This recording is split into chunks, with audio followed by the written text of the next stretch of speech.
seguimos con la siguiente clase, que es tiroides. En cuanto al tema de tiroides, chicos, ¿qué es lo importante acá? Recordar que las neoplasias tiroideas son muy infrecuentes, pero si yo quisiera preguntar, por ejemplo, ¿cuáles son las neoplasias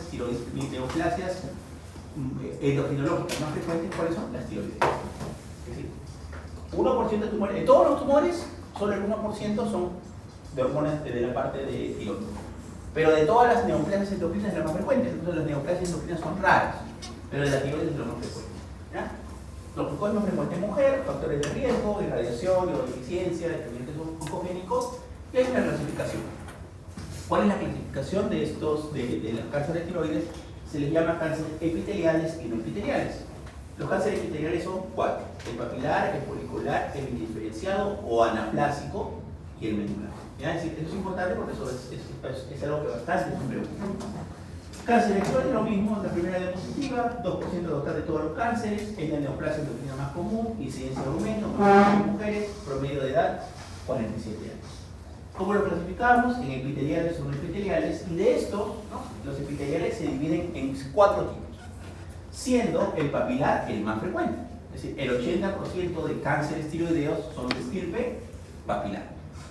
El segundo en frecuencia es el folicular, el tercero en frecuencia por ahí nomás son el medular y el anaplásico. ¿Ya? Y vamos a ir escribiendo un poquito. Por ejemplo, los linfomas pueden ser también, y los linfomas están asociados ¿a qué? A tiroides de Hashimoto. Es decir, tiroides de Hashimoto es un riesgo para hacer ¿qué? Linfoma tiroideo. ¿Ya? Y lo otro son las metástasis, ¿no? Metástasis de otros órganos a la tiroides. Entonces, el carcinoma papilar, chicos, que es el más frecuente, ya lo dijimos, ¿no? Es el más frecuente. Tiene alguna peculiaridad. Uno, que tiene baja malignidad. Es decir, son cánceres, de los cánceres que tenemos en general, digamos, de todos los tipos de cánceres, es uno de los más benignos. ¿Por qué? Porque la supervivencia es del 98% de los 5 años, tiene baja malignidad y alta supervivencia. Lo que importante es esto. Es decir, ¿cuál va a ser la clínica? Ya lo veíamos la semana pasada. Es decir, ¿cuándo voy a sospechar? Probablemente en un tumor cervical cuando tenga un nódulo tiroideo. ¿No? Y ya vimos la semana pasada que este nódulo, por ejemplo, que tenga los factores de riesgo, ¿no? Sea muy joven, sea muy adulto, tenga irradiación, ¿no? O en una zona donde hay deficiencia de yodo, que el nódulo sea duro, sea pétreo, haya ganglios, ¿no? Produzca difonía, que la ecografía, ¿no?, tenga bordes irregulares, que esté calcificado, que sea hipocogénico, o que tanto a la parte de la gammagrafía y las hormonas tiroideas me hablen de normofunción o hipofunción tiroidea. Entonces, todo ese contexto me habla a mí de qué? De que probablemente este nódulo tiroidea pueda ser maligno. ¿Qué le hago ahí? Una punción, aspiración o hoja fina, ¿no?, que es el plan diagnóstico final. Entonces, ¿cuál es la clínica? Esto, un nódulo palpable como adenoma. Y la metástasis es vía linfática. Por eso que en este caso, la mayoría de estos pacientes que van a tener solamente metástasis o lesiones metastásicas no a donde alogamos. Por lo tanto, ¿cómo se dice en este caso cuando es así? La diseminación es más que todo linfática. ¿Ya? Linfática, vía linfática. Hay variantes raras, ¿no? Difusas esclerosantes pulmonares y esclerosantes que tienen un comportamiento clínico más agresivo, netamente para conocimiento. Y lo otro es esto. ¿Cuáles son las manifestaciones clínicas? Uno, asintomático, decíamos la semana pasada. Los nódulos tiroideos a veces son un hallazgo, ¿no?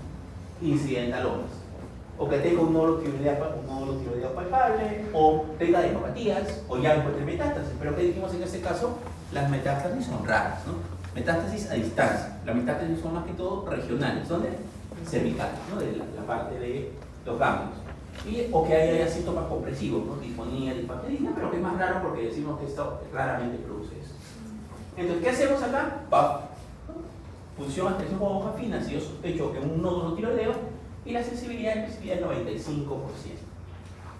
Y lo otro es esto: hacer ecografía para determinar qué ganglios están tomados, porque cuando el cirujano entra a sala de operaciones, ¿qué va a hacer? Disecar todos los ganglios que de alguna forma estén tomados, o hay sospecha de que estén tomados por el cáncer, ¿no? Eso es lo que sea. En la parte de cirugía del cuello, cuando vean, van a ver que la parte cervical está distribuida en diferentes ganglios y eso es lo que de alguna forma se evalúa. No, pero hay muy baja morbilidad, es decir, asociado a las complicaciones y también mortalidad, como dijimos, ¿no? ¿Qué más? Igual, así no haya riesgo de complicaciones, a veces si hay muchos ganglios tomados se puede hacer alguna tomografía, ¿no? Para ver de alguna forma metástasis. ¿Por qué? Porque la tiroides le gusta 3 órganos, o le gusta hacer metástasis, o puede hacer con más frecuencia metástasis en 3 órganos. ¿Cuáles son? Tórax, hueso y cerebro. Esos son los 3 órganos que de alguna forma pueden hacer una metástasis, la parte.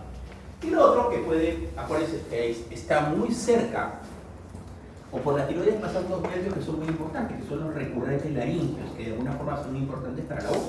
Nosotros hablamos por los recurrentes. Entonces, como están muy cerca, pueden comprimir los nervios recurrentes laringeos o hacer metástasis directamente en las cuerdas vocales y esto producir patología y evitamos hacer una laringoscopia. De la amplificación, netamente para conocimiento, no lo vamos a preguntar en el examen. El T, que es la parte del tumor, la N, que es cuántos nódulos están tomados, y el M, que es la parte ciega de los metástasis. Tratamiento, ¿qué le hago a estos pacientes? Tengo que sacarle toda la tiroides. Entonces, tiroidectomía total. ¿Cuál es la idea? Disminuir la recurrencia local, posible tratamiento con yodo radioactivo, ¿no? Finalmente le hago la tiroidectomía y después que le voy a hacer al paciente, colocarle yodo radioactivo. ¿Para qué? Para que las pocas células neoplasas que han quedado, finalmente las podamos eliminar completamente. Y para este caso hay un marcador de seguimiento, que es la tiroglobulina, ¿no? ¿Cuál es el marcador de seguimiento de este tumor? Es la tiroglobulina, más que todo de todos los cánceres epiteliales, exceptuando del carcinoma medular. ¿Ya? ¿Qué más se hacía? Decíamos yodo radioactivo, ¿no? Con la idea de disminuir o que no haya rezagos de alguna forma en estas células neoplásicas, ¿no? Y la tiroglobulina es el marcador de seguimiento. Además, ¿qué le vamos a dar? Levotiroxina. Estos pacientes, muchos de ellos, parece que les hemos hecho doble cosa. Le hemos le hemos sacado la tiroides y le hemos dado yodo radioactivo. Entonces, ¿qué pueden quedar? Hipotiroides, ¿no? Entonces les dan levotiroxina para compensar el efecto tiroideo, pero también por otro efecto, para disminuir, ¿cuál? La TSH.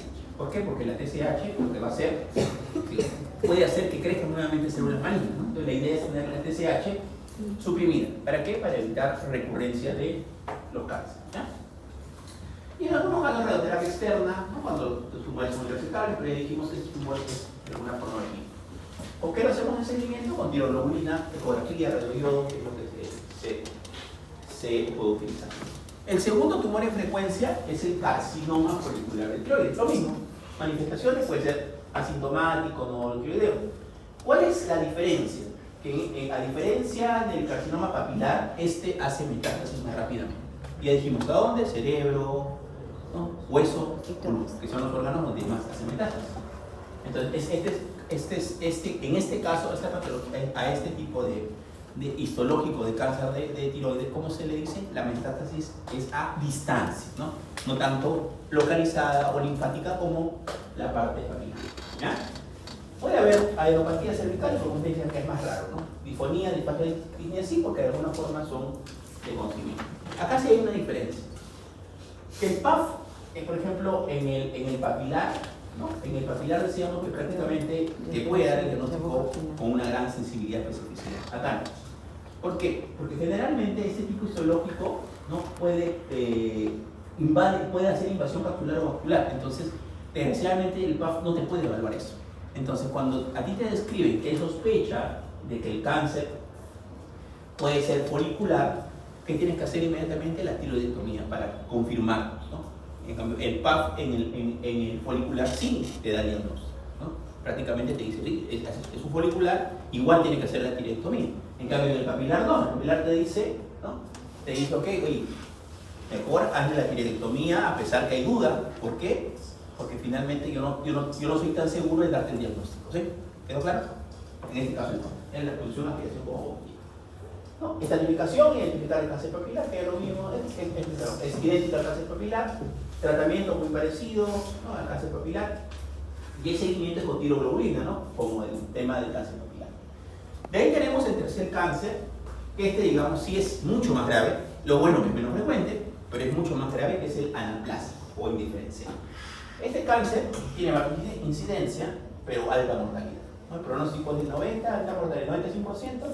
A los 3 de 6 meses el paciente ya falleció. ¿Por qué? Porque las metástasis son muy rápidas, ¿no? Prácticamente al diagnóstico y hay metástasis. Esto cambia de alguna forma el pronóstico. Por lo tanto, el tratamiento mayoritariamente en este caso es un tratamiento más conservador o paliativo, porque si el paciente ya tiene metástasis en todos lados, va a ser bastante difícil hacer un tratamiento curativo, digamos, ¿no? Hacer una tiroidectomía, hacerle el tratamiento que finalmente se puede hacer en otro tipo de cáncer, ¿no? Muy bien, idéntico al papilar, ¿no? El diagnóstico, no hay un sistema de clasificación generalizado, se considera que todos los pacientes tienen enfermedad de estadio 4, ¿no? Porque es una enfermedad altamente metastásica. Acá que se puede hacer, por ejemplo, es cirugía citoreductiva. Lo único que se hace es tratar de sacar la mayor cantidad de tumor, ya sea la parte de ganglio, ya sea la parte de tiroides, y de alguna forma después hacerle radioquimioterapia, pero solamente para mejorar la vida, poco tiempo. O lo otro es hacerle tratamiento paliativo, ¿no? Que consiste en manejo de sintomatología, manejo del dolor, manejo de la parte, tal vez tiene problema de compresión, ¿no? De la tráquea, hacer una traqueostomía, netamente es el tratamiento de la enfermedad de fondo. Por último tenemos el cáncer medular de tiroides. El cáncer medular de tiroides, a diferencia de los otros cánceres que de alguna forma derivan de las células epiteliales, ¿no? de las células foliculares tiroideas, en este caso el cáncer medular de tiroides depende de las células parafoliculares o las células C que producen calcitonina, ¿no? Esta es la diferencia, ¿ya? Hay dos tipos de cáncer medular de tiroides, uno que es el esporádico, ¿no? Que es el más frecuente, y el otro que son los familiares. Estos que son familiares están relacionados a neoplasias endocrinas múltiples, como ven ahí, ¿no? NEM, ¿no? Neoplasia endocrina múltiple 2A, neoplasia endocrina múltiple 2B. Por ejemplo, ¿qué tiene el 2A? Tiene cáncer medular de tiroides con feocromocitoma. ¿Qué produce feocromocitoma? Es un tumor de la médula suprarrenal y con hiperparatiroidismo. El 2B que produce, ¿no? Cáncer medular de tiroides con neurofibromatosis, ¿no? La enfermedad de von Recklinghausen, así se llama la enfermedad. Neurofibromatosis es una enfermedad de von Recklinghausen, enfermedad de raro. Manifestaciones clínicas, ¿no? Esporádica, decíamos, es generalmente unilateral, intensidad de la vida, y familiar, multifocal, bilateral y en cuartas décadas de la vida. Si los familiares asociados a enfermedades, a neoplasias endocrinas múltiples, son de presentaciones más juveniles, ¿no? En este caso hay compromiso ganglionar hasta en el 50-70 cuando el tumor es medio de 1 centímetro, 30% de los pacientes presentan metástasis, mortalidad en 10 años es 60% para formas esporádicas y 20-30 para las formas hereditarias, ¿no? Por lo tanto, las formas esporádicas tienen mayor mortalidad que las formas hereditarias. Acá, por ejemplo, ¿cuál es el marcador? La calcitonina. Bueno, la calcitonina es un marcador pronóstico y tanto de pronóstico y también de recidiva, de las dos cosas, ¿no? Por ejemplo, calcitonina a niveles de 20 miligramos por mililitro sugiere carcinoma medular de tiroides, y si hay metástasis, están mucho más elevados, ¿no? Entonces, nos sirve tanto para el diagnóstico como para ver el pronóstico, ¿no? En este caso, una calcitonina muy alta, ¿no? Un paciente con carcinoma medular de tiroides que nos habla de metástasis, así es, ¿no? De metástasis, esa es la característica, ¿ya? En este caso, ¿qué se hace? Lo mismo, tiroidectomía, ¿no? Retención ganglionar que ya les hemos visto, si hay hipotiroidismo se le reemplaza, puede haber radioterapia en caso de cánceres estables, y el marcador de seguimiento, ¿cuál es? La calcitonina. Dijimos, en nosotros es la tiroglobulina, no se olviden, ¿no? Tiroglobulina en los epiteliales, y en el carcinoma medular de tiroides es la calcitonina, ¿eh? Muy bien, chicos. Segunda. Vamos a avanzar las clases, la 14 y la 15. Descansamos un ratito y terminamos con las últimas, que son de pared. Muy bien. Entonces, la clase que sigue, chicos, son de las complicaciones o las complicaciones agudas de la diabetes. Hipoglicemia no la vamos a tocar, la vamos a ver en el capítulo de emergencia, ¿ya? De lo que vamos a ver para este capítulo de endocrino son las crisis hiperglicémicas. La crisis hiperglicémica, chicos, son dos: cetoacidosis diabética e estado hiperosmolar, ¿no? Hiperglicémico. Cada uno de estos tiene diferente fisiopatología. Por ejemplo, la cetoacidosis diabética, ¿qué explica la fisiopatología básica de esto? Es que no hay insulina. Por lo tanto, cuando hablábamos la semana pasada de la diabetes tipo 1, que decíamos que no había insulina. Por lo tanto, la cetoacidosis diabética es más frecuente ¿en qué tipo de diabéticos? En los diabéticos tipo 1. ¿Por qué? Porque no hay insulina. Y esta ausencia de insulina va a explicar toda la fisiopatología del cuadro clínico. ¿Por qué? Explicamos. Entonces, ¿qué sucede en estos pacientes diabéticos tipo 1? Cuando un paciente diabético tipo 1 al no tener insulina, por lo tanto, ¿qué va a pasar? No va a poder ser introducida la glucosa a la célula. ¿Estamos de acuerdo? No, por lo menos que receptores de los GLUT4. ¿Sí? No, los GLUT4, así es. ¿Sí? ¿Estamos de acuerdo? Muy bien. Entonces, ¿qué va a pasar? Por lo tanto, se va a empezar a acumular la glucosa, ¿dónde? En la parte vascular. ¿Estamos de acuerdo? Pero finalmente la célula que va a usar, que le falta glucosa. Es simple, ¿sí? La célula que va a decir, oye, me falta glucosa, a pesar que hay glucosa, sino que no hay quien lo ingrese. Por lo tanto, se van a empezar a elevar las hormonas contrarreguladoras. ¿Cuáles son estas? El glucagón, el cortisol, la hormona de crecimiento y la catecolaminas, ¿no? Y estas hormonas que son hormonas hiperglicemiantes, por lo tanto van a producir mayor hiperglicemia. Pero ¿qué pasa? Estas hormonas generalmente lo que van a hacer dos cosas. Uno, que el glucógeno que se encuentra acumulado en el hígado sea convertido en glucosa y salga al torrente sanguíneo, ¿no? Eso es la glucogenólisis, ¿no? La lisis, ¿no? Glucolisis. Porque el gluco es formar de alguna forma nuevo, ¿no? Glucolisis es sacar ese glucógeno, ¿no? ese glucógeno, transformarlo en glucosa, ¿no? En cambio, el otro proceso, ¿cuál es? El siguiente proceso es la gluconeogénesis, que es diferente. ¿Qué es la gluconeogénesis? Es formar glucosa. ¿Pero de qué? De proteínas y de lípidos. ¿Qué sucede? La insulina bloquea la gluconeogénesis, ¿no? Cuando yo estoy en ayunas, mayoritariamente se activan las hormonas contrarreguladoras y podemos de alguna forma tener glucosa, ya sea por el glucógeno acumulado o por gluconeogénesis. Eso es lo que sucede fisiológicamente. Pero ¿qué sucede en esta patología? Al no haber insulina, vamos a empezar a utilizar las proteínas, los aminoácidos para formar glucosa y las grasas. Pero las grasas se dividen en dos, se dividen en glicerol y ácido gasosilínico. El glicerol, ¿qué hace? Va al hígado y se convierte en glucosa sin ningún problema. En cambio, los ácidos grasos libres no. Los ácidos grasos libres no pueden convertirse en glucosa. ¿En qué se pueden convertir? En cuerpos cetónicos. Y los cuerpos cetónicos, ¿qué hacen? Dan energía, mayoritariamente ¿dónde? En el cerebro y en el corazón, cuando falta glucosa. Esa es la explicación. Entonces, ¿qué va a suscitarse en estos pacientes? ¿No? Que cuando se empiezan a producirse los cuerpos cetónicos para tratar de formar energía para las células, son ácidos, ¿no? Y son tres, ¿no? El acetoacetato, el más importante, voy a empezar por el más importante, el ácido metildoxibutirato, butírico, el acetoacetato y el acetona. Y estos, al ser ácidos, ¿qué van a hacer? Van a empezar a acumularse. Entonces, ¿qué va a pasar con mi pH? Mi pH va a empezar a ponerse ácido, ¿no? Y si mi pH está ácido, ¿qué va a hacer el bicarbonato? Que es el principal buffer, va a empezar a tratar de unirse los hidrogeniones.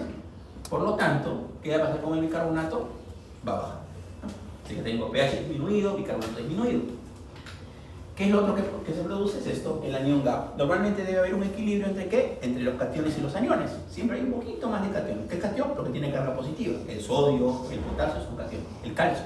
El potasio que tiene costaído, carga positiva. Sodio que tiene carga positiva. El calcio que tiene carga positiva. En cambio, los aniones son con carga negativa. Por ejemplo, el bicarbonato, el cloro. Entonces, en este caso, ¿qué pasa? Estás utilizando de alguna forma el bicarbonato, pero está disminuyendo el carbonato, pero no porque se esté perdiendo, sino porque se está uniendo a los hidrogeniones para tratar de equilibrar el pH, ¿no? Entonces, este anión GAP, ¿qué va a pasar? Por lo tanto, de haber aumento de aniones va a producir o va a aumentar, ¿no? Entonces, una de las causas de acidosis metabólica con anión GAP elevado, ¿cuál es? Es la cetosis diabética. Hay un montón de causas. Y ustedes acuérdense que eso está más fresco que yo, porque eso lo han llevado ustedes en lo pasado en endocrino. Y lo otro es la hipercetonemia, que ya explicamos por qué, ¿no? Se elevan los cuerpos cetónicos. En cambio, en el estado hiperosmolar, que es más frecuente en el diabético tipo 2, ¿por qué? Porque en el diabético tipo 2 que dijimos, si hay insulina o hay resistencia a la insulina. Entonces, esta insulina bloquea la cetogénesis, pero ¿qué va a hacer? Que estas hormonas contrarreguladoras trabajen de más. Por lo tanto, ¿qué va a producir? Mayor hiperglicemia, ¿no? Estas hormonas contrarreguladoras, ¿qué hacen? Elevan la glucosa, ¿no? Pero no hay acidosis, ¿por qué? Porque esa poca insulina que hay bloquea la cetogénesis. Pero ¿qué va a pasar? Que ustedes se recuerdan, ¿no? ¿Cuál es la fórmula de la osmolaridad? Es 2 veces el sodio, más glucosa sobre 18, más urea sobre 5.6. Entonces, nuestros componentes más importantes para nuestra osmolaridad fisiológica es el sodio, es la glucosa y es la urea. Pero hay una fórmula que es la osmolaridad efectiva. que prácticamente deja la urea de lado y solo te quedamos con el sodio y con la glucosa. ¿Ya? Entonces, ¿qué sucede? Ustedes entenderán. Cuando aumenta la molaridad, y acuérdense de sus primeros cursos de fisiología, el agua va hacia lugares donde hay mayor molaridad. Entonces, ¿qué va a pasar?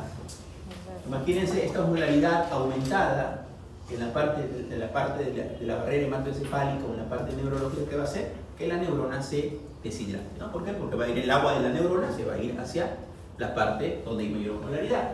Por lo tanto, ¿qué va a tener el paciente? Trastorno neurológico. Mayor osmolaridad, mayor trastorno neurológico, ¿no? Entonces, la osmolaridad normal, ¿cuánto es? Es de 280 a 295 milimoles. Entonces, en ese caso, ¿cómo está la osmolaridad? Elevada. ¿Estamos de acuerdo? Pues es de 220. Es otra característica. Y por eso, miren, los nombres, ¿no? Centro, acidosis diabética. Cuerpos cetónicos, acidosis diabetes. Estado hiperosmolar, hiperglicémico, ¿no? Estado hiperosmolar, si va a haber hiperosmolaridad, hiperglicémico, ¿no? ¿Por qué? Porque va a haber un montón de glucosa. Entonces, esto, chicos, es lo que hay que entender primero para poder, eso está en sus libros también lo que les he dado, entender la diferencia entre uno y otro, para finalmente poder entender no solamente la fisiopatología, sino el manejo, porque el manejo va a ser diferenciado entre uno y otro. Entonces, la diabetes tipo 1 más frecuente en cetoacidosis y la diabetes tipo 2 es más frecuente en el estado hiperosmolar. Esto es por la explicación fisiopatológica. ¿Y qué es más frecuente? Más frecuente es la cetoacidosis, ¿ya? Como descompensación. A ver, la otra pregunta. Doctor, ¿y todos los diabéticos ningún diabético tipo 2 puede hacer cetoacidosis? No, es falso. Algunos pacientes con diabético tipo 2 pueden hacer cetoacidosis y algunos diabéticos tipo 1 pueden hacer estado hiperosmolar. Puede ser. Lo más frecuente es que el 1 haga cetoacidosis y que el 2 haga estado hiperosmolar. Pero ¿qué pasa? La incidencia del estado hiperosmolar es mayor, pero tiene mayor mortalidad. ¿Por qué? Porque si es diabético tipo 2, ¿qué sucederá? Probablemente tenga mayor edad y tenga comorbilidades asociadas, ¿no? Entonces, la mortalidad de estos cuadros clínicos, ¿de qué depende? De la edad y de las comorbilidades, ¿no? Entonces, el diabético tipo 2 probablemente tenga mayor edad y tenga mayor comorbilidad, pero por el diabético tipo 1 que dijimos generalmente es joven, ¿no? Es adolescente o debuta cirrótico, puede vivir muchos años, pero esa es la característica. La cetoacidosis puede ser pura, es decir, que solamente haya criterios de cetoacidosis, que haya solo criterios de estado hiperosmolar, o pueden ser estados mixtos. Los estados mixtos, ¿en qué consisten? Cuando, por ejemplo, yo tengo una glucosa en 800, tengo una osmolaridad en 340, pero aparte tengo un pH en 7.1 y un bicarbonato en 8. ¿Qué sucede? Tengo criterios de estado hiperosmolar y tengo criterios de ¿qué? De cetoacidosis. ¿Ya? En cuanto a las etiologías, más que todas las etiologías, los factores descompensantes, ¿no? Es decir, estos pacientes, no es que cualquier paciente vaya a hacer estos cuadros. Es decir, la principal causa de descompensación son infecciones, ¿no? Por ejemplo, un diabético que hace una ictus, una sepsis, o hace pues una neumonía, o hace una celulitis, ¿no? Puede de alguna forma desencadenar un cuadro de estado hiperosmolar o cetoacidosis diabética. De ahí otra etiología, por ejemplo, es un debut de una cetoacidosis diabética, ¿no? Debut. ¿Qué otra cosa? Es que no cumple su tratamiento, ¿no? ¿Sí? Diabético tipo 1 que no esté cumpliendo su insulinoterapia, o el diabético tipo 2 que no esté cumpliendo sus antidiabéticos orales o su insulina. O medicamentos que de alguna forma podrían producir o estar relacionados con el cuadro, ¿no? De producir mayor tipo de hiperglicemia. De ahí que tenemos el estado hiperosmolar. Lo mismo, el estado hiperosmolar, ¿cuál es la principal complicación? En el estado hiperosmolar son las infecciones. Pero acá, por ejemplo, podemos tener patologías, ¿no? Que produzcan una gran descarga adrenérgica o un gran estrés fisiológico de la persona. Por ejemplo, ¿cuáles son? Una pancreatitis, un infarto, un ACV, un traumatismo, ¿no? Esos también son factores. Y los corticoides, que son hiperglicemias, ¿no? ¿Cuáles son los factores precipitantes? Eso ya lo hemos dicho, ¿no? No puede haber una cosa, pero mayoritariamente son las infecciones. Y acá está la patogénesis. En el estado hiperosmolar, ¿qué va a haber? Acá está, ¿no? Hiperglicemia, ¿no? Que es la característica más importante, ¿no? Por aumento de la glucogenólisis, ¿no? Que es lo que mencionábamos, ¿no? Aumento de la glucogenólisis, aumento de la gluconeogénesis y deficiencia de utilización de glucosa, ¿no? Todo eso que va a traer incremento de la osmolaridad, ¿no? Intravascular, deshidratación, glucosuria y grasión osmótica. Esto lo explico. ¿Qué sucede? El riñón, exactamente en el túbulo contorneo proximal, una de las funciones de nuestro riñoncito es la reabsorción. Se llama la reabsorción tubular. En el riñón normalmente se absorbe el 100% de la glucosa filtrada. Pero ¿qué sucede? Esto tiene un umbral o dique renal. ¿Qué significa? Que hay unos receptores que son los que vimos la semana pasada, que son los SGLT2, se saturan cuando la glucosa está por encima de 180 o 200, se filtran en este valor. Por lo tanto, cuando yo tengo valores de 180 o 200, ¿qué va a hacer mi riñón? Ya no va a poder absorber la glucosa. ¿Qué vamos a hacer? Vamos a tener glucosuria. Ahí. Pero la glucosa que dijimos, que tiene una carga molar alta o una molaridad alta, entonces ¿qué va a empezar a jalar? La parte tubular, agua. ¿Y qué va a jalar además? Electrolitos. Entonces, ¿qué va a tener mi paciente? Va a tener glucosuria con diuresis osmótica. Y esto que puede llevar a una deshidratación severa o hasta un shock hipovolémico. Entonces, una de las características también de la cetoacidosis diabética y el estado hiperosmolar, ¿cuál es? Es la diuresis osmótica. ¿Pero en cuál es mayor? En el estado hiperosmolar. ¿Por qué? Porque tiene mayor glucosuria, ¿no?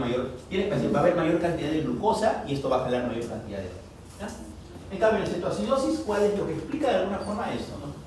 La lipólisis incrementa la producción de ácidos grasos libres, y esto ¿qué va a hacer? Que aumente los cuerpos cetónicos y la cetonemia, ¿no? Que explica la fisiopatología del cuadro, ¿no? Clínica, en general, los síntomas van a ser de descompensación, ¿no? Poliuria, politicia, polifagia, pero hay algunos síntomas característicos de cada enfermedad. Por ejemplo, los síntomas digestivos, es decir, dolor abdominal, náuseas, vómitos, cetoacidosis. La respiración de flujo nulo, ¿no? ¿Qué pasa? Como el paciente está acidótico, lo que va a tratar de ¿qué? Es eliminar ácidos. ¿Cuál es la forma de eliminar más rápidamente ácidos nosotros? Es eliminando el CO2. El CO2 es un ácido. Entonces, ¿qué va a hacer el paciente? Va a empezar a hiperventilar. ¿Cuál es la respiración de Kumaul? Es una respiración, es una polipnia, ¿no?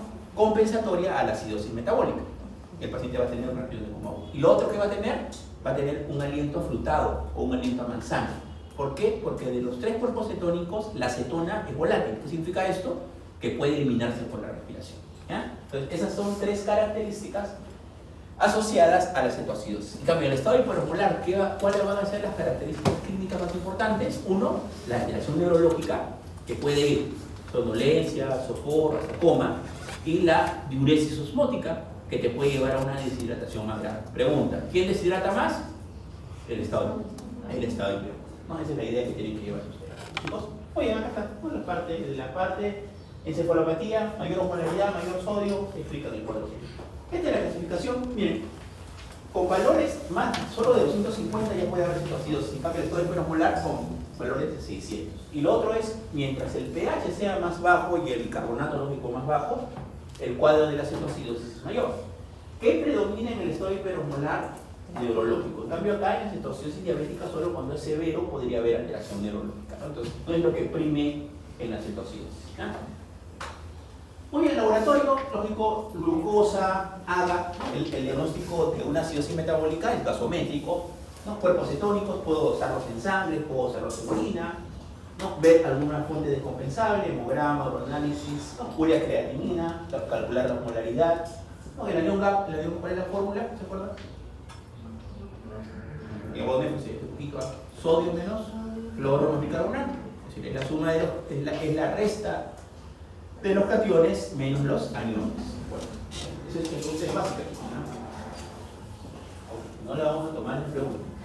Cetoacidosis, el tratamiento es simple, miren. Ustedes entienden la fisiopatología, ¿qué van a decir? Porque, ¿qué le falta al paciente? Uno, agua, insulina, ¿qué más? Electrolitos, y va a estar ácido. ¿Quién? El paciente con cetoacidosis. Entonces, ¿cuáles son los 4 pilares del tratamiento de una cetoacidosis? Es hidratarlo, ¿no? Darle cloruro de sodio. Por ejemplo, cloruro de sodio, si está, por ejemplo, con una deshidratación severa o un choque hipovolémico, ¿no? Darle cloruro de sodio, ¿no? 1 o 2 litros, solo sin compromiso cardiológico.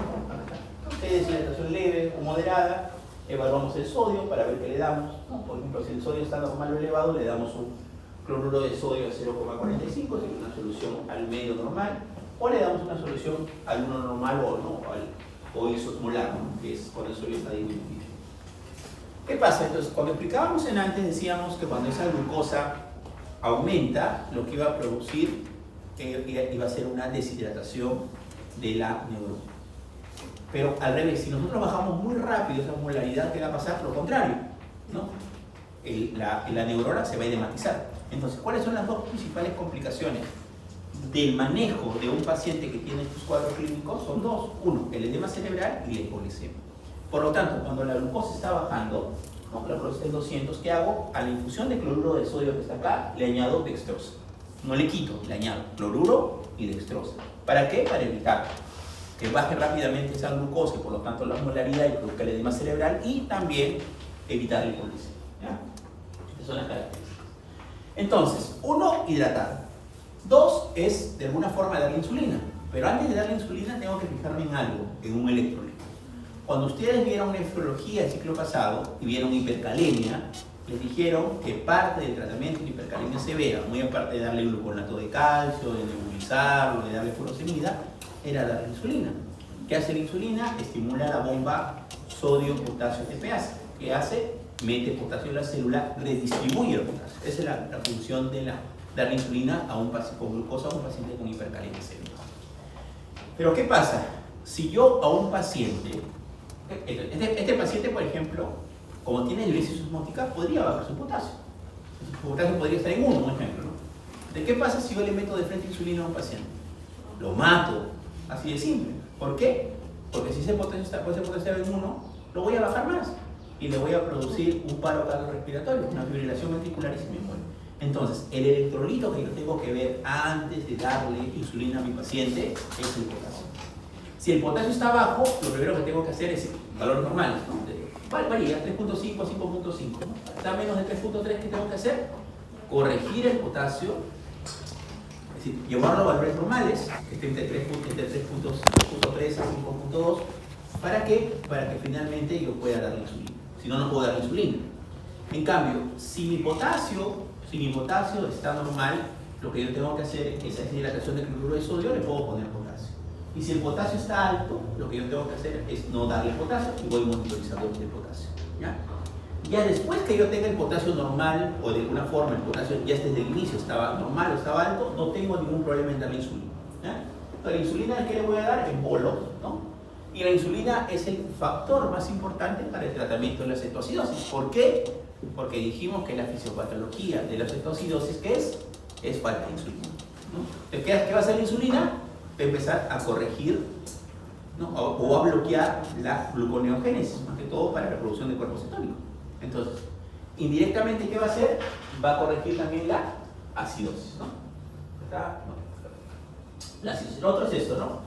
Que hay que monitorizar todos los electrolitos, ¿no? El potasio, si falta potasio hay que darle potasio, si falta fosfato hay que darle fosfato, si falta magnesio hay que darle magnesio, es decir, tengo que monitorizar todos los electrolitos porque todos los electrolitos pueden disminuir. ¿Por qué? Por la diuresis osmótica, ¿no? Que ya lo explicamos hace un ratito.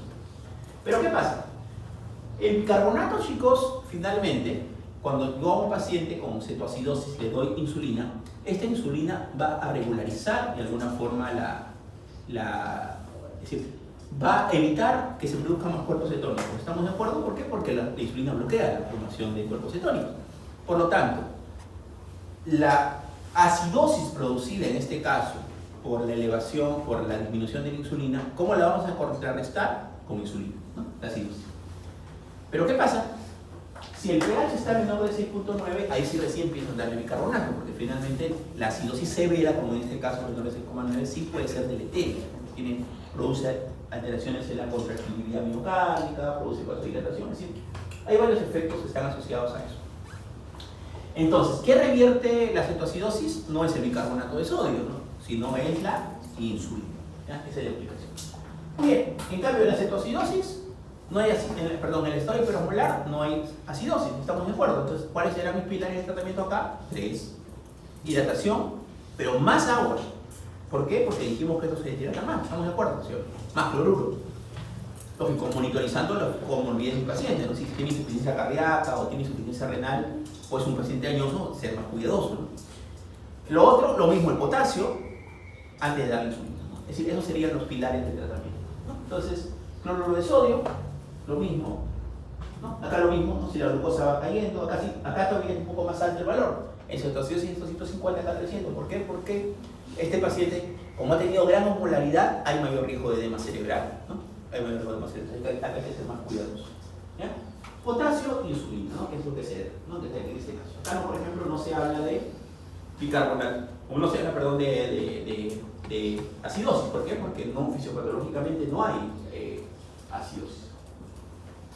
Las criterios de resolución no solamente es la glicemia, por ejemplo, la acidosis, sino que más, que ese bicarbonato que estaba bajo esté casi en valores normales, que el pH que estaba bajo mejore, ¿no? Que el anión GAP que estaba elevado ponga en valores normales y que los cuerpos cetónicos que estaban elevados vuelvan a valores normales, ¿no? Todos esos son parámetros, muy aparte de la glucosa que pueda estar bajando, es parámetro importante, porque puede ser que la glucosa esté en 200, pero el bicarbonato, el pH y el anión GAP y los cuerpos cetónicos todavía estén elevados. Entonces no solamente es la glucosa, es todo el componente, ¿ya?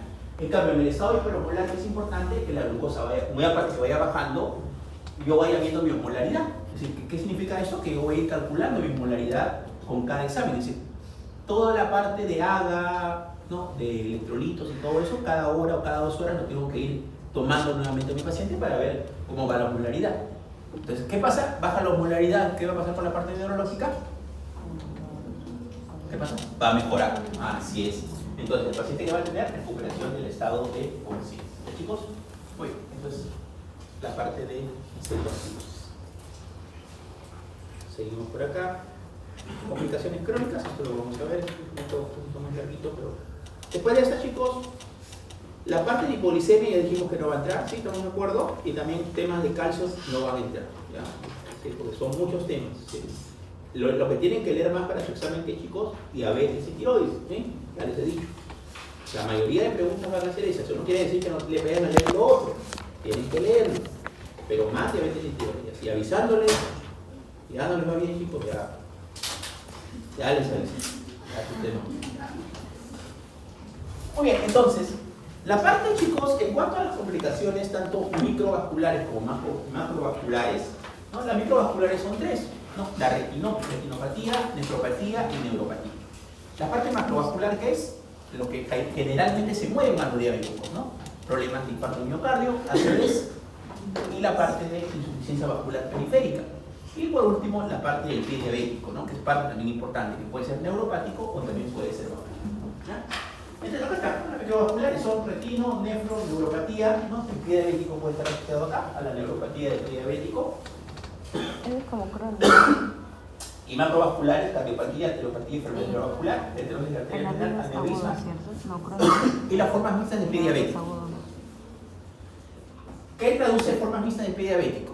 Que el pie diabético puede ser de 2 tipos, puede ser isquémico o vascular, o puede ser angiopático, bueno, angiopático vascular, o puede ser neuropático, ¿no?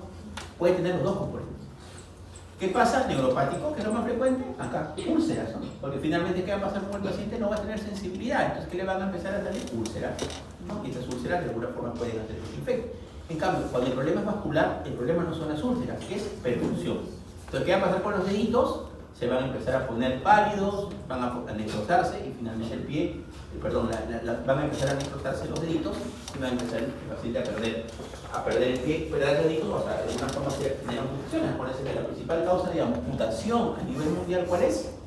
El pie diabético. No traumática, ¿no? La principal causa de amputación a nivel mundial, traumática, los traumatismos, y no traumática es el pie diabético. Complicaciones crónicas. De acuerdo a esto, ¿no? Las complicaciones crónicas, la intensidad de la hipoglicemia asociado con otros factores de riesgo. Por ejemplo, el factor más importante para el control y la regularización del tema de las microangiopatías, que dijimos que son 3, ¿cuál es? Es el control de la glicemia. Es decir, por lo tanto, lo que yo necesito es que mi paciente tenga una hemoglobina glicosilada menos de ¿cuánto? De 7. 7, bueno, ese es el valor clave, chicos, en diabetes. 7. Ok, en cambio, para el tema macrovascular, muy aparte del control de la glicemia, ¿qué se necesita? El control de los factores asociados. Y eso lo vimos la semana pasada, por ejemplo, que su LDL en el diabético esté menos de 100, que su presión arterial esté menos de 130,85, que no estén en sobrepeso ni obesidad, que estén en normopeso, que tenga una actividad física mínimo de 30 minutos diarios, ¿no? Que son de alguna forma lo que hemos conversado la semana pasada. Entonces, todo esto, muy aparte, más el control de la glicemia, lo que van a hacer es prevenir la parte macrovascular. En cambio, la microvascular, el efecto más importante, ¿cuál es? Es el control de la glicemia. Una de las patologías o de los cuadros clínicos de las microangiopatía es la retinopatía. Factores de riesgo: duración de la diabetes, ¿no? Mientras más tiempo diabético, hay mayor riesgo de la retinopatía. Niveles de hemoglobina glicosilada. ¿Qué dijimos?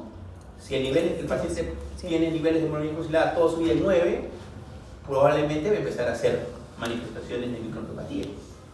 Severidad de la retinopatía: mientras más tiempo diabético o menos control de glicemia, mayor severidad. Lo otro es, aquí en este caso, elevación de presión arterial, porque la presión arterial que puede producir también retinopatía hipertensiva. Entonces, si yo tengo retinopatía diabética más retinopatía hipertensiva, imagínense el pobre ojo, ¿no? Va a terminar a seguir. Niveles elevados de lípidos, que también hay que controlarlos, ¿no? Y en diabetes tipo 1, ¿no? El embarazo, ¿no? ¿Por qué? Porque el embarazo empeora la retinopatía diabética, ¿no? Empeora. Ese dato es importante. La retinopatía diabética tiene una clasificación no proliferativa y proliferativa. No proliferativa, lo característicamente que va a haber, o bueno está, ¿no? Microneurismas, hemorragias, exudados duros y edema macular. En cambio, ¿por qué se llama proliferativa? Porque va a haber formación de neovasos. Por eso se llama proliferativa. Algo prolifera, algo crece. ¿Qué son? Neovasos, ¿no? Pero estos vasos que son débiles, que pueden producir hemorragias y sangrados, ¿no? Entonces, ¿qué predomina en la no proliferativa? Microneurismas, exudados duros. ¿Qué predomina en las proliferativas? Neoformación, hemorragias vítreas y perretinas. Entonces, eso es un poquito para que se entienda la clasificación de esto. ¿No? Las manchas algodonosas, edema macular, microneurismas, que son las características de la no proliferativa, y la proliferativa, que es el crecimiento normal de los vasos sanguíneos. Para que se entienda la diferencia entre uno y otro. Ok, entonces, ¿cuál es importante? Control de hemoglobina glicosilada. Valor clave: 100. Presión arterial, menos de 130,80. Si tiene proteinuria, menos de 125,75.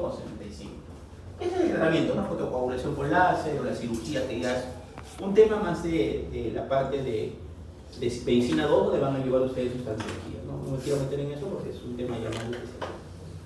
Entonces, esto es importante. ¿Cuándo yo le tengo que hacer los controles del fondo de ojo a mi paciente para ver si tiene retinopatía? Por ejemplo, si es un paciente con diabetes tipo 1, ¿qué te recomiendan las guías? 3 a 5 años del diagnóstico. Por ejemplo, si a un paciente le dice el diagnóstico a los 15 años, recién el fondo de ojo se lo haré a los 18 o a los 20, ¿no? Esa es la idea.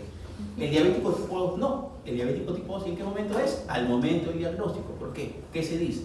El paciente diabético tipo 2, en algún momento que fue, ya es decir, para que haga diabetes clínica, en algún momento tenía diabetes o era prediabético, ¿no? ¿Y qué dijimos la semana pasada en la prediabetes? Que ya está produciendo daño de órgano, ¿no? Entonces, ¿qué pasa? En el paciente con diabetes tipo 2 es al diagnóstico. No tengo que esperar 5 años para recién hacer un fondo de ojo, ¿ya? Y lo otro es si una mujer sea diabética tipo 1, tipo 2, porque la diabetes tipo 2 a veces por diferentes factores es más difícil en el tema del embarazo, diabético tipo 1, ¿qué tengo que hacerle? También su estudio del fondo de ojo. ¿Por qué? Porque la retinopatía puede empeorar con el embarazo, ¿ya? La segunda es la nefropatía diabética. La nefropatía diabética es la principal causa a nivel mundial de ¿qué? De enfermedad renal crónica avanzada o terminal, ¿no? Y diálisis, ¿no? Es la principal causa. La primera evidencia, lo que primero aparece en un paciente que tiene, lo primero es la hiperfiltración, pero lo segundo o es la glicolización, ¿no? De la membrana basal, pero ya es un tema más de especialización. Pero lo primero que ustedes van a ver en un paciente que tiene nefropatía diabética es la microalbuminuria. Recuerden, normalmente nosotros fisiológicamente no eliminamos a lo mucho 30 miligramos de albúmina en 24 horas. ¿Por qué? Porque la albúmina no se filtra, ¿no? ¿Por qué? Porque tiene cargas negativas y no tiende a pasar por la parte de la... y tiene un tamaño grande, por lo tanto no se puede filtrar por la parte de la, ¿no? de la parte glomerular. Pero ¿qué sucede? Cuando el paciente diabético afecta la membrana basal glomerular, afecta a los podocitos, ¿qué va haciendo que este paciente va a empezar a tener pérdidas de albúmina? Y primero microalbuminuria, de ahí macroalbuminuria y finalmente un síndrome nefrótico avanzado, ¿no? Entonces puede avanzar desde microalbuminuria, proteinuria y insuficiencia renal terminal. Otro dato importante es que esta microalbuminuria se asocia a aumento de riesgo cardiovascular. Es decir, pacientes que tienen microalbuminuria tienen mayor riesgo de muerte por problemas cardiovasculares. Y el beneficio de tratar es más eficaz cuando más precoz es el diagnóstico y tratamiento de la nefropatía. Entonces, la nefropatía diabética tiene estadios. Estos estadios son evolutivos. Por ejemplo, ¿qué decíamos? En la primera parte, en el estadio 1 queda hipertrofia e hiperfiltración. ¿Qué pasa con el riñón? Si trabaja de más, que es el tamaño renal, y aumenta el filtrado glomerular. Por eso el filtrado glomerular normalmente es 90-120. Un paciente diabético en este estadio que va a tener por encima de 120, porque va a tener un mayor filtrado glomerular. Aumenta el flujo plasmático y de la presión y la filtrado glomerular. Por lo tanto, ¿qué va a hacer? Que este riñón trabaje de más. Vamos a empezar a trabajar de más. De ahí va a pasar esto, va a haber aumento del espesor de la membrana basal glomerular y ya vamos a tener microalbuminuria con el ejercicio, ¿no?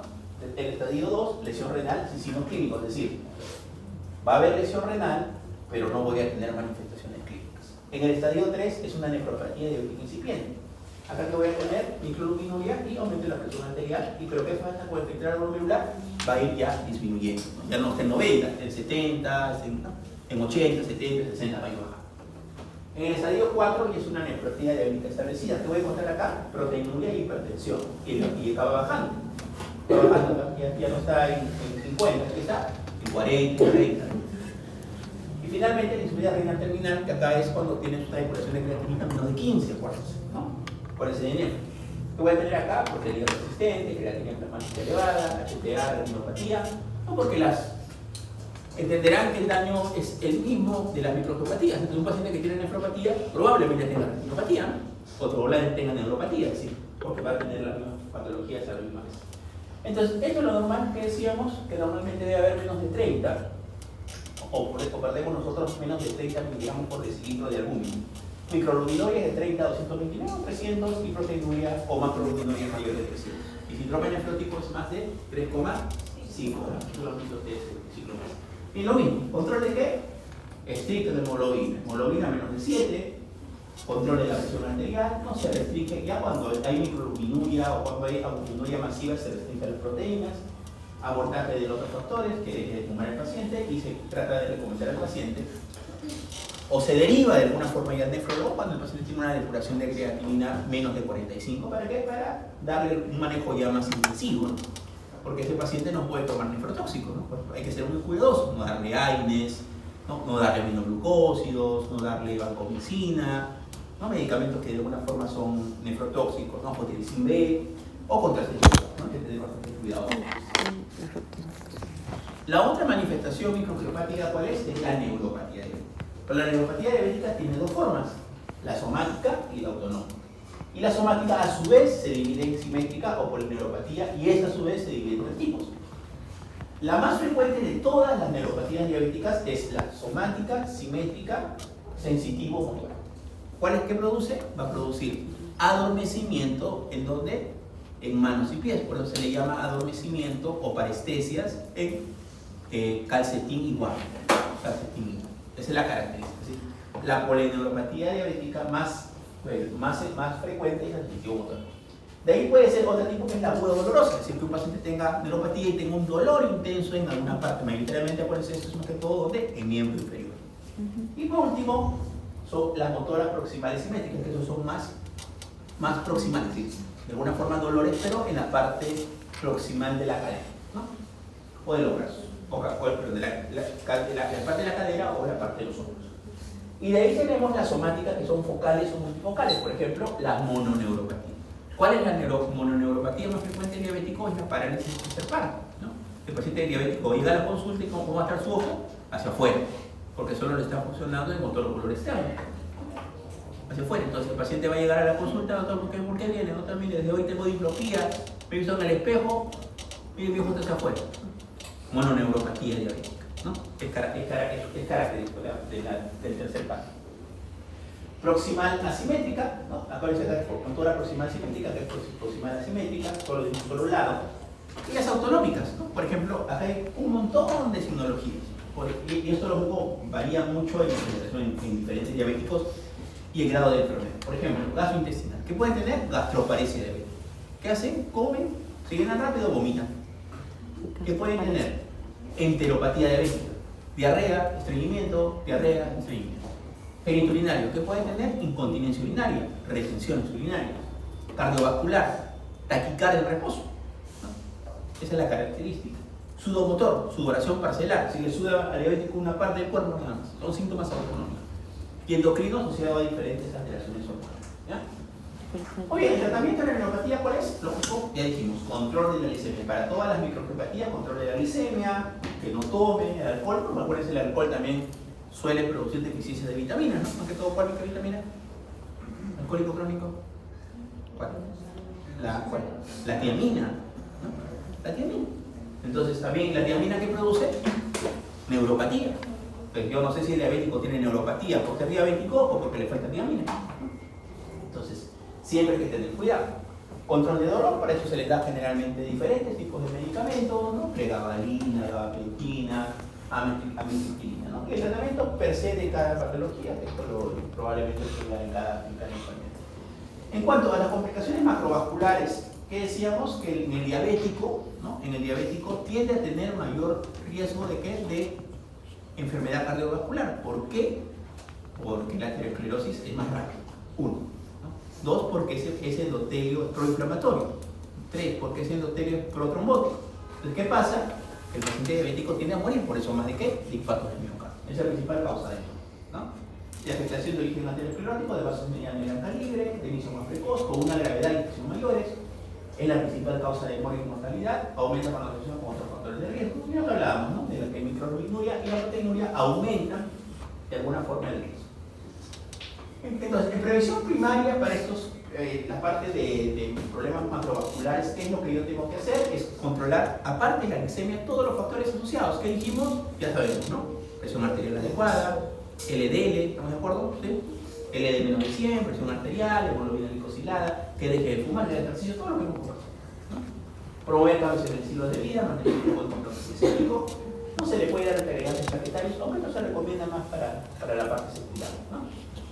Primaria, ¿qué es? Cuando todavía no le he dado ninguna enfermedad al paciente. Es un diabético, pero nunca le ha dado un ACV, le ha dado un infarto, no tiene problemas vasculares periféricos. A un paciente ya le dio infarto, le dio ACV o tiene problemas vasculares periféricos, es prevención secundaria, ¿no? Entonces acá lo mismo, tiene que haber un control más intensivo. Por ejemplo, el diabético que decíamos, acá el LDL ya no es en 100. ¿No? ¿Cuánto tiene que ser? Menos de 70, menos de 55, ¿no? Por eso que decíamos la semana pasada. El tema de la hipertensión probablemente sea más controlado, tiene que ser menos de 120,80. Es decir, ya tus parámetros, cuando el paciente diabético ya ha tenido un problema cardiovascular, tus parámetros no son los mismos, son menores, ¿no? Porque ya de alguna forma tiene que controlar la patología, ¿ya? El paciente diabético tiene 2 a 5 veces superior a padecer cardiopatía isquémica, a diferencia de un paciente no diabético, ¿no? Lo otro característico es esto, ¿no? Que muchos pacientes no tienen dolor por la neuropatía. Como tienen neuropatía, no tienen dolor. Llegan a la emergencia, ¿por qué? Por dolores inespecíficos, ¿no? También puede ser por un síncope, un mareo, otra cosa, ¿no? Mayor riesgo de choque arritménico, insuficiencia cardíaca, cardiopatía isquémica silente, ¿no? Que es la característica. ¿Ok? ¿Qué hacemos para el tema de prevención? ¿No? Hay que tener pues, a los pacientes diabéticos chequeados, ¿no? EKG, prueba de esfuerzo, ¿no? Todo lo que se necesita, Holter, ¿no? Pues pueden hacer temas de arritmias, ¿no? Creo que es lo más importante en este caso. Muy bien, que deje de fumar, controle la glucosa, la presión, de las epidemias, ¿no? Todo lo que hemos conversado. Y lo otro es la última, es la arteriopatía periférica, ¿no? Que es así para que, como les explico a todos, ¿no? Esto es como si fuera una angina estable, pero ¿de dónde? De las arterias de la pierna, ¿no? ¿Qué pasa? En la angina estable, ¿el paciente qué hace? ¿No? Que camina y le duele el pecho, ¿estamos de acuerdo? Es lo mismo, camina pero le duele la pierna, lo limita. Eso se llama la ubicación intermitente. El paciente camina cuadra y media, 150 metros, y finalmente ya no puede caminar. Por eso, ¿y por qué no caminas? Porque te duele la rodilla, porque ya no puedo caminar ya, porque te siento dolor cuando camino. Esa es la característica de la ubicación intermitente, ¿ya? Entonces, es un dolor, ¿no? en la parte de los músculos, pero cuando se ha hecho alguna caminata. ¿Este dolor puede ser en reposo? Sí. ¿No? Mayoritariamente, ¿qué características tiene el dolor cuando es por una arteriopatía periférica que duele en la noche, ¿no? En reposo o por la noche, ¿no? Cuando ya de alguna forma avanza. Lo otro es que decíamos, ¿no? Que pueden coexistir tanto la parte vascular, ¿no? O arteriopática y la parte neuropática, pero ¿cómo yo los puedo diferenciar clínicamente? Por ejemplo, cuando el componente es más arteriopático o isquémico, ¿cómo va a estar el pie? Frío. ¿Cómo va a estar? Pálido. Aumenta el dolor con la elevación del mismo, ¿no? Por la percusión, ¿no?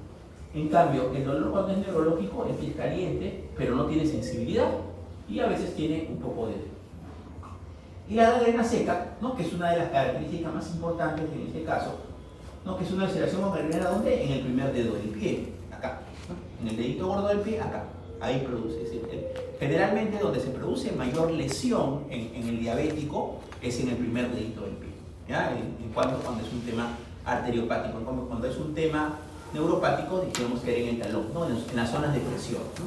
Bueno, igualito el dedito gordo también es una de las zonas que más presión, ¿no? Pues puede ser neuropático o puede ser vascular, ¿no? Pero generalmente acá es más que todo neuropático, ¿ya? Muy bien, lo mismo, la arteriopatía periférica lo que hay que hacer es, por ejemplo, la palpación de los pulsos, ¿no? Si hay sospecha clínica, lo que hay que hacer es un Doppler. ¿Qué es un Doppler? Es una ecografía donde de alguna forma tú puedes ver cómo está la perfusión de esta pierna o hacer hasta una arteriografía, ¿no? Una arteriografía. Ok. Y lo otro es la enfermedad cerebrovascular, que eso en este caso duplican su frecuencia en diabéticos, ¿no? Lo mismo, el control de todos los factores de riesgo cardiovascular. Puede haber mayor riesgo de origen isquémico, infartos lacunares, amaurosis fugaz, que eso es lo que lo vamos a ver un poquito más en. No, por último, estenosis de la arteria renal y aneurisma, que tienden a tener más frecuencia en los pacientes diabéticos. Generalmente el diagnóstico de estos se hace con estudios ecográficos, ¿no? Por último, tenemos esto que son los diabéticos, ¿no? Con las formas mixtas, en los cuales tenemos problemas de úlceras y problemas de necrosis de dedo, ¿no? Porque acá hay un componente mixto, ¿no? Como si hay una neuropatía periférica, insuficiencia vascular, alteración de la respuesta a la infección, un lamento institucional, los problemas de pies. ¿Y cuál es el riesgo de esto? Ya decíamos, ¿no? La amputación. Y finalmente, estos pacientes que pueden tener esto, es la clasificación de Wagner, ¿no? La clasificación, hay varios, hay la clasificación de Wagner, la clasificación de Texas. Wagner es una de las que más se utiliza, por ejemplo, que acá es una úlcera superficial, grado 1, una úlcera profunda que afecta el hueso, 3 o 4 veces amputación menor, una gangrena que afecta a los dedos y la gangrena que afecta al fígado, ¿no? Entonces, esta es la clasificación de Wagner para que nosotros podamos clasificar de acuerdo al perfil diabético. Hay otras clasificaciones como la de Texas, no digo que una es mejor que otra, a veces se utiliza más la de Texas, pero esto nos permite a nosotros clasificar los diabéticos, ¿no? Entonces, ¿qué hay que hacer cuando tenemos estos o los cuidados para un pie diabético? Primero el tema de que deje de fumar, ¿no? O cuál es el radio riesgo, que tenga mayor de 10 años, que no tenga un control glicémico, que haya complicaciones más y higiene deficiente y aislamiento bajo estatus social. Entonces, ¿qué tenemos que hacer? Detección precoz en diabéticos, ¿no?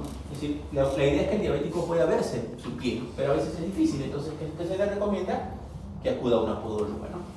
Que finalmente tenga mínimo una evaluación cada año para la evaluación de pulsos y el estudio del monofilamento. El monofilamento que evalúa la sensibilidad, ¿no? La sensibilidad del pie para ver si hay algún mayor riesgo. Y lo otro, calzado adecuado. ¿Para qué? Para que de alguna forma evitar zonas de presión y finalmente puedan formarse callos, erosiones o úlceras, ¿no? Entonces, esto es de alguna forma lo que tenemos que ver en este caso. Chicos, creo que es la última. Ok, chicos, entonces hasta acá, para hacer el recordaris, ya va a ingresar la clase 1, la clase 2, la clase 3, la clase 4, la clase 5, la clase 6, la clase 7, 8. Obesidad no vamos a ver, porque dije que es un tema importante, pero no lo vamos a tocar como pregunta de examen. Pero sí entra síndrome metabólico, ¿sí? Crisis tirotóxica, chicos, no entra, ¿ya? 8 y 10 no entra. Hipotiroidismo sí, lo que hemos visto hoy es nódulo tiroideo, tiroiditis, cáncer de tiroides, hiperglicémicas, complicaciones crónicas, que no va a entrar hipoglicemia y hiperparatiroidismo. Por lo tanto, Cushing, insuficiencia renal sí va a entrar. Esto es lo que vamos a hacer en un ratito, ¿ya? Entonces descansamos, son 15:25, descansamos 8 minutos, 15 y 33, empezamos con las dos últimas clases de endocrino, ¿ya? ¿Sí?